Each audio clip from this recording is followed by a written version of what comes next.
Bonjour à tous, je m'appelle Jonathan Pinet et je suis le cofondateur de GoPhoenix.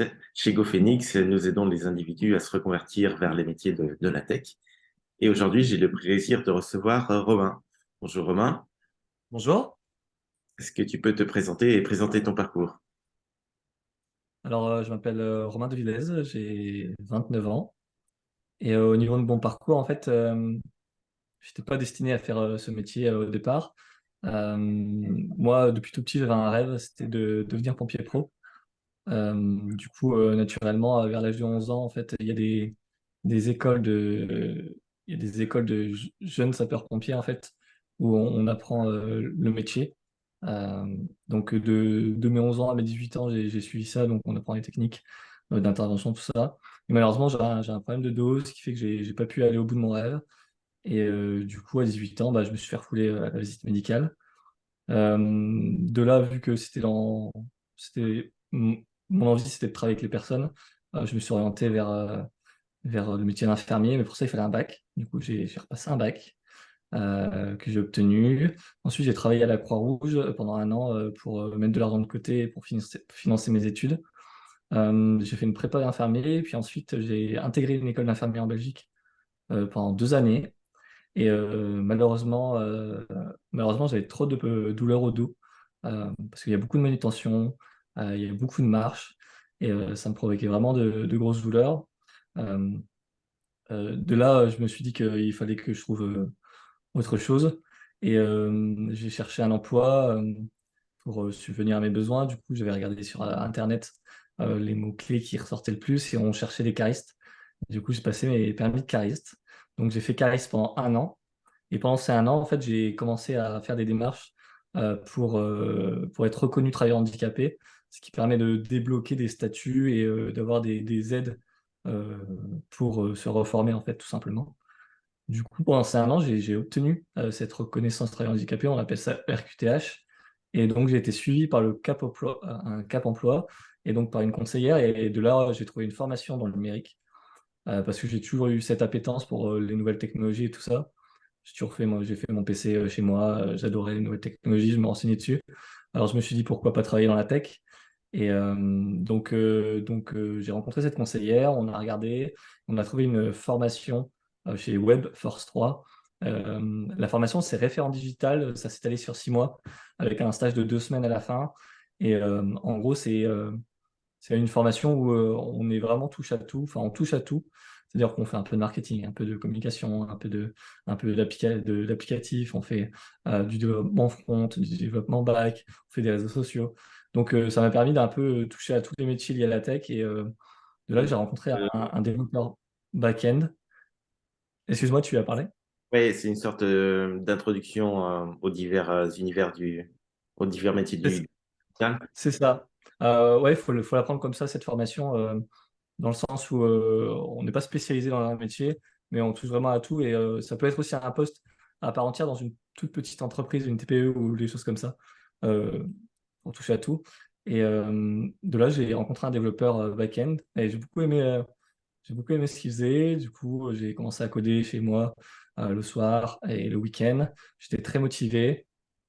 Suite à cette formation, en fait, j'ai j'ai été j'ai été recruté en alternance en fait.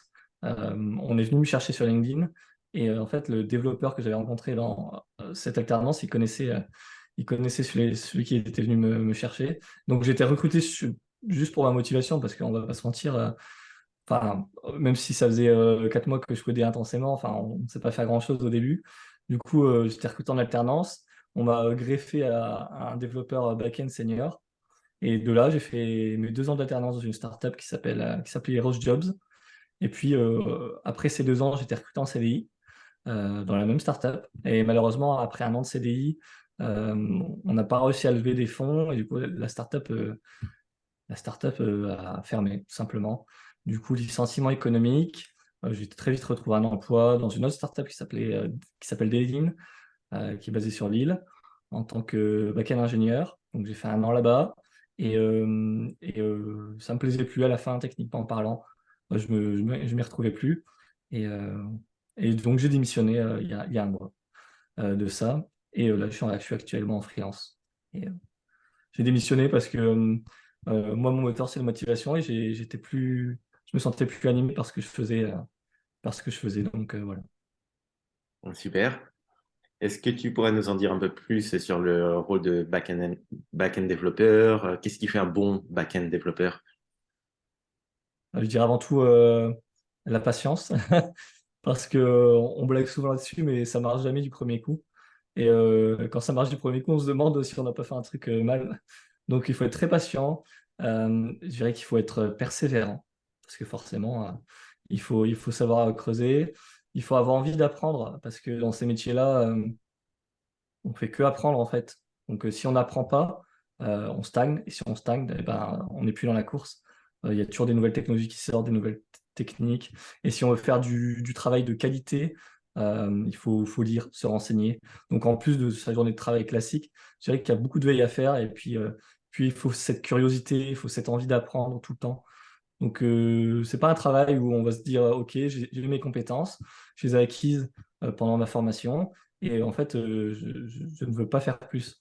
Non, non, non, on a nos compétences qu'on a acquises, mais en fait, on apprend tout au long de notre carrière, et beaucoup plus qu'un autre métier, je pense. Faut cette curiosité, quoi. Il faut être passionné, je pense, pour être bon dans son domaine. Super. Un peu plus tôt, tu disais que le contact avec les gens, c'est quelque chose qui te motive, que tu apprécies. On a souvent un peu le cliché que le développeur, il est tout seul dans son coin. Comment est-ce que tu réconcilies les deux?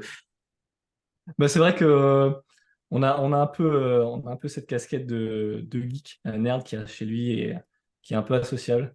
Euh, Moi, c'est pas du tout mon cas. J'adore discuter avec les gens, enfin avec les équipes, et je pense que euh, un bon développeur, c'est pas juste un bon technicien, dans le sens où on est rarement tout seul à travailler.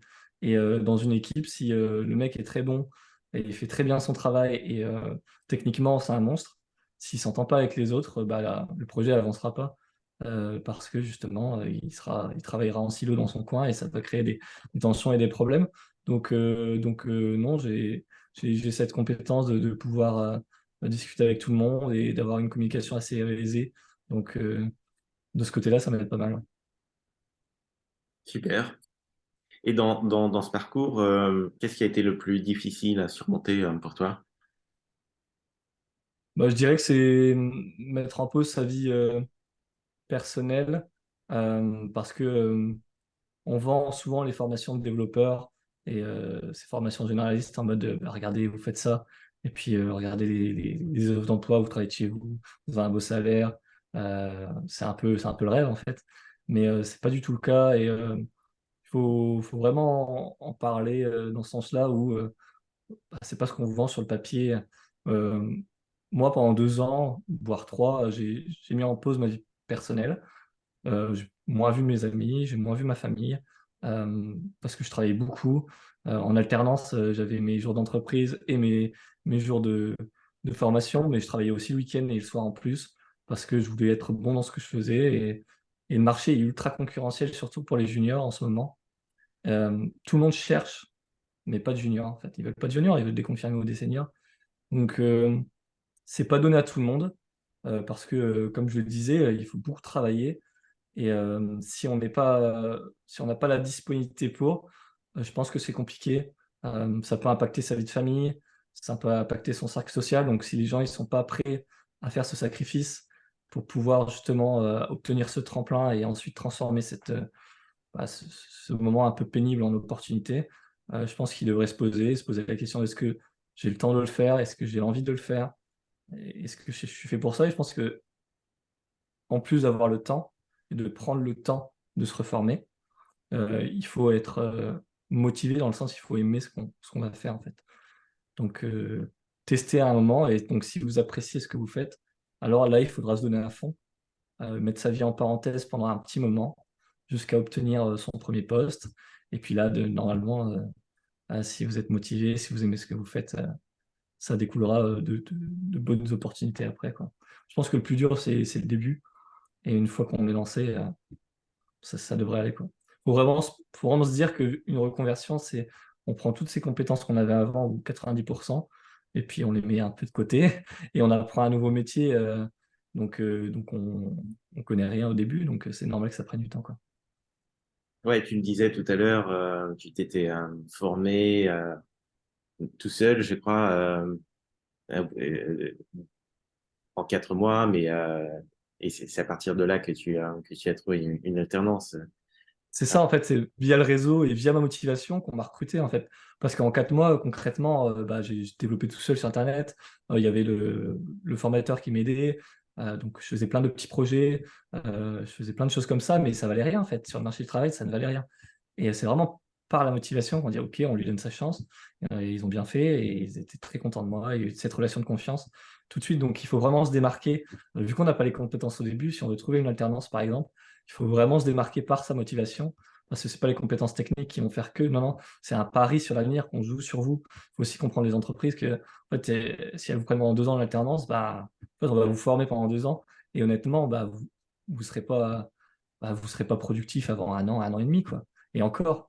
Donc, au début, elle va perdre de l'argent. Elle va perdre beaucoup d'argent parce que du coup, on va mettre quelqu'un pour vous former en plus.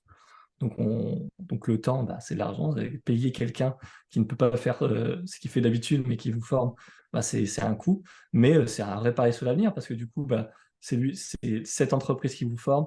Donc elle vous forme à ses principes, à son état d'esprit, elle vous intègre dans l'équipe. Donc non, c'est un vrai pari sur l'avenir, il faut bien le comprendre. Donc il faut vraiment se démarquer. Il y a plein de profils qui arrivent parce que l'État finance énormément de formations comme ça. Et c'est pas en sortant d'école que vous êtes employable, entre guillemets, ou, ou quoi, c'est ça.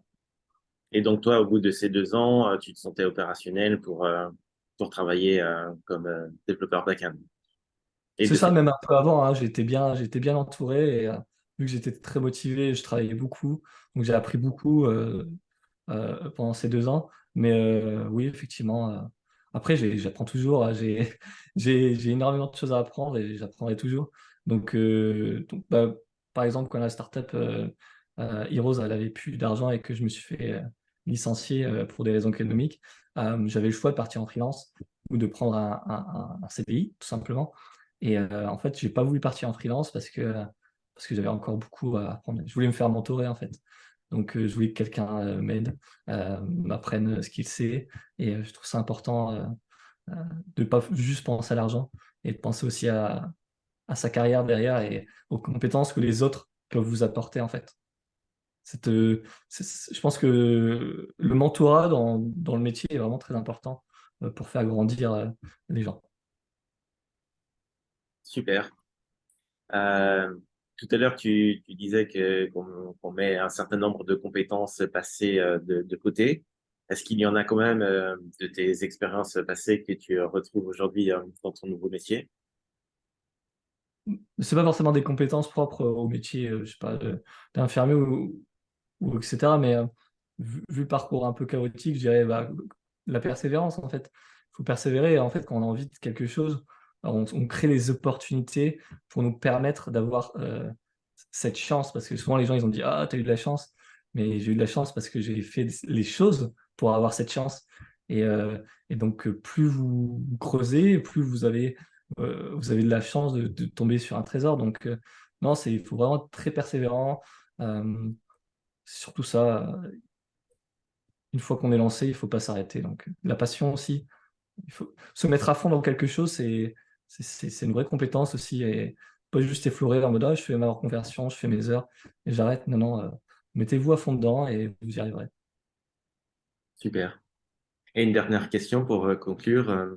Quel conseil pourrais-tu partager aux développeurs juniors qui arrivent sur ce marché concurrentiel?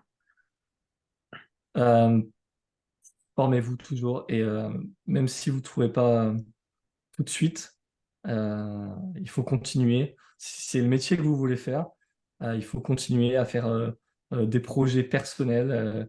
Je sais que c'est un peu plus difficile quand on est back-end de, de montrer ses réalisations, mais il y a GitHub, donc vous faites plein de petits projets, il y a plein de formations sur Internet. Si vous avez, par exemple, si vous avez une idée en tête d'application ou de site web que vous dites ça serait bien de faire ça, bah faites-le.